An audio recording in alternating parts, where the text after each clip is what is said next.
Hello, آج ہم ایک بڑے اور کافی دلچسپ سوال پر بات کر رہے ہیں۔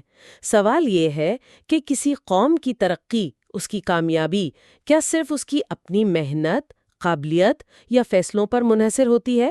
یا پھر جس جگہ وہ قوم بستی ہے، یعنی اس کا جغرافیہ، وہ بھی اس کی قسمت لکھنے میں کوئی کردار ادا کرتا ہے؟ جی، یہ سوال واقعی بہت اہم ہے اور اکثر ہم اس جغرافیائی پہلو کو نظر انداز کر دیتے ہیں۔ بالکل، اور اسی سوال کو سمجھنے کے لیے آج ہم جیرڈ ڈائمنڈ کی مشہور زمانہ کتاب گنز، جرمز اینڈ سٹیل، یعنی بندوقیں، جراثیم اور فولاد، اس کی روشنی میں گہرائی میں جا رہے ہیں۔ خاص طور پر یہ دیکھیں گے کہ ڈائمنڈ کے مطابق جغرافیہ نے انسانی تاریخ اور مختلف تہذیبوں کی تقدیر پر کیسے اور کتنا گہرا اثر ڈالا ہے۔ یقیناً ڈائمنڈ کا جو بنیادی تھیسس ہے نا، وہ یہی ہے کہ تاریخ کے بڑے دھارے، یعنی کون سی تہذیبیں زیادہ طاقتور بنیں، کس نے ٹیکنالوجی میں سبقت لی، یہ کافی حد تک ماحولیاتی اور جغرافیائی عوامل کا نتیجہ تھا۔ یہ کوئی نسل پرستی یا کسی قوم کی اندرونی برتری یا کمتری کی بات نہیں، بلکہ یہ ماحول کی دین ہے۔ یہ بہت اہم نقطہ ہے کہ یہ نظریہ نسلی برتری کو رد کرتا ہے۔ اچھا، تو آئیے اسی بات کو کھولتے ہیں۔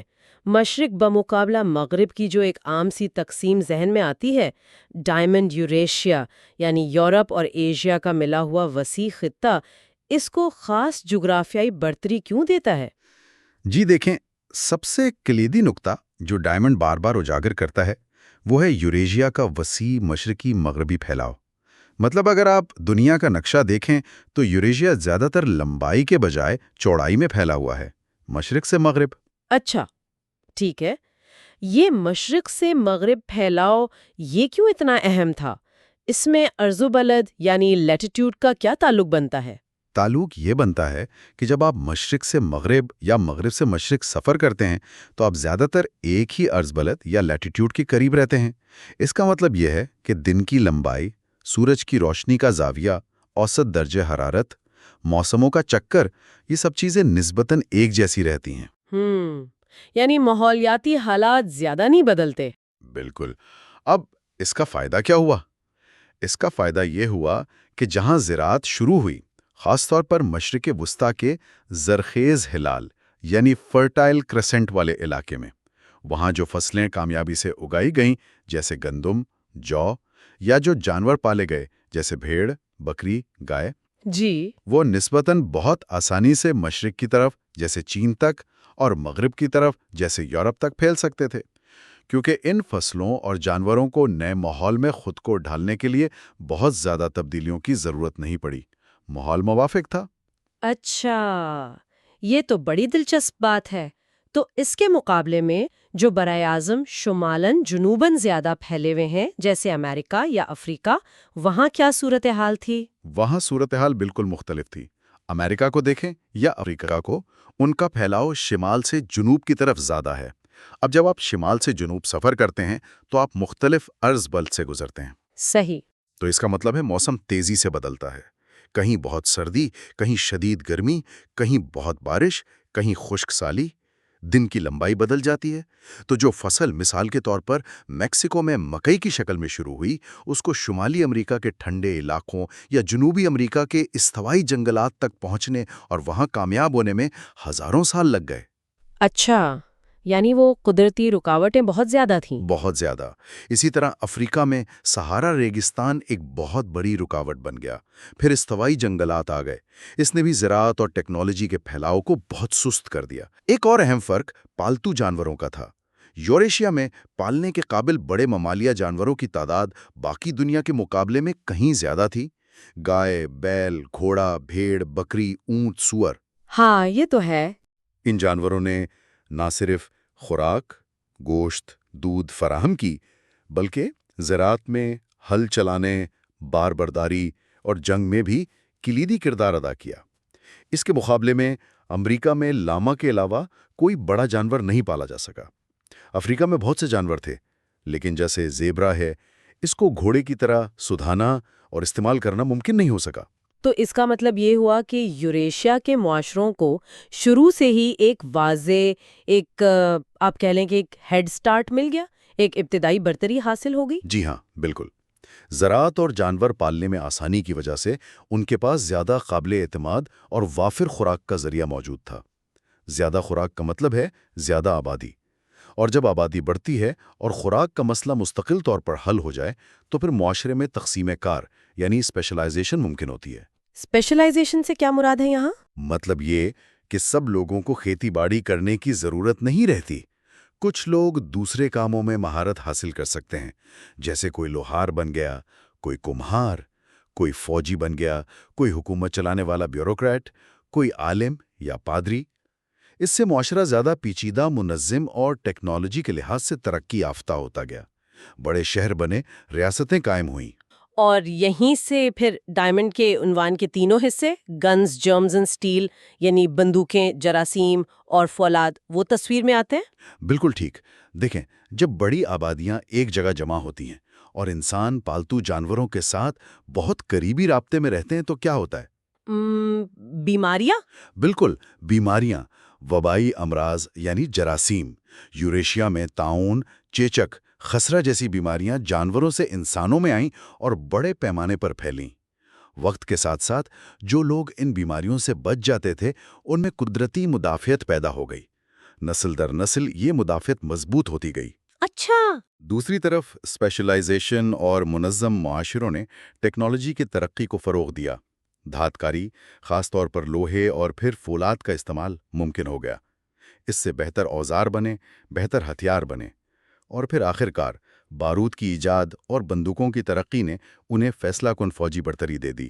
تو جب یہ یوریشیائی اقوام، خاص طور پر یورپی، دوسرے بر اعظموں میں پہنچے تو ان کے پاس یہ تینوں چیزیں تھیں: بہتر ہتھیار، بندوقیں، فولاد، ان دیکھی بیماریوں کے جراثیم جن کے خلاف مقامی آبادی میں کوئی مدافعت نہیں تھی، اور زیادہ منظم ریاستی اور فوجی ڈھانچے۔ جی ہاں، اور ڈائمنڈ کہتا ہے کہ یہی وہ عوامل تھے جنہوں نے تاریخ کا رخ موڑا۔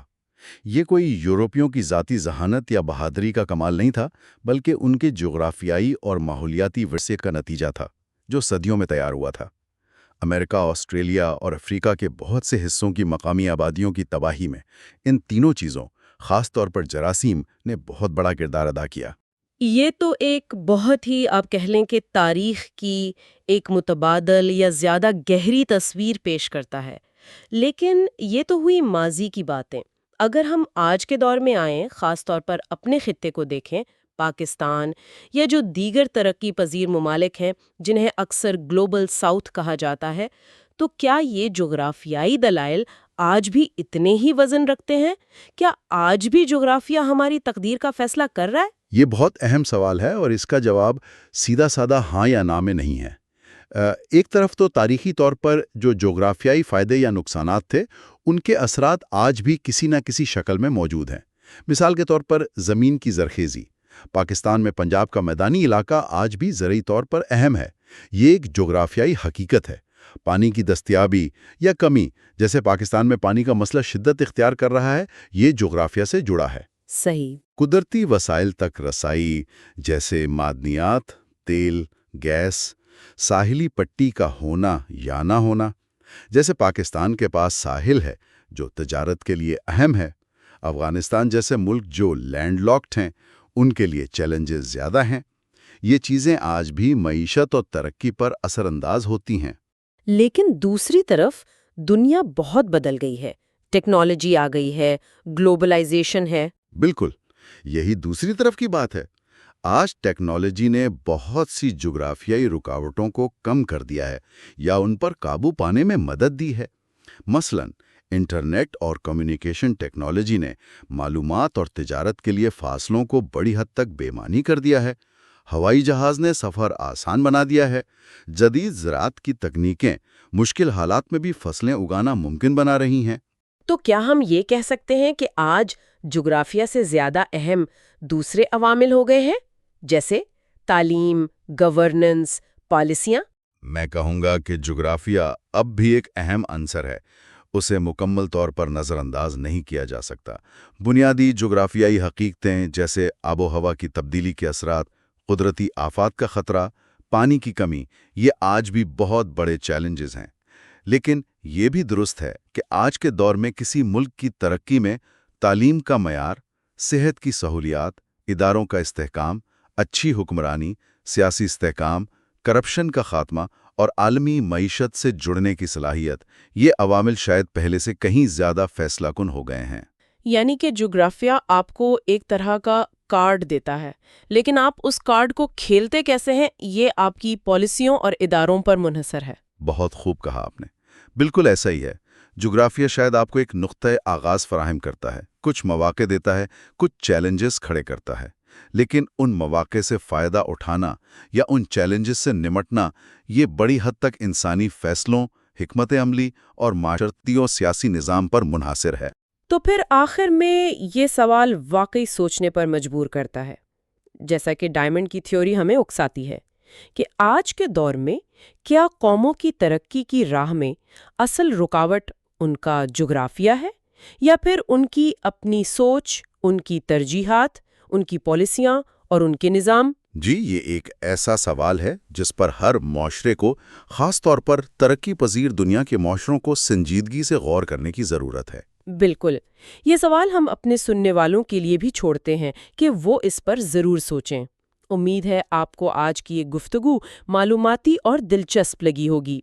جیرڈ ڈائمنڈ کا کام واقعی ہمیں تاریخ اور اپنی موجودہ حالت کو ایک نئے زاویے سے دیکھنے پر مجبور کرتا ہے۔ یقیناً۔ اسی طرح کے گہرے تجزیے اور اہم موضوعات پر گفتگو سننے کے لیے ہمارے چینل کو سبسکرائب کرنا نہ بھولیں۔ شکریہ۔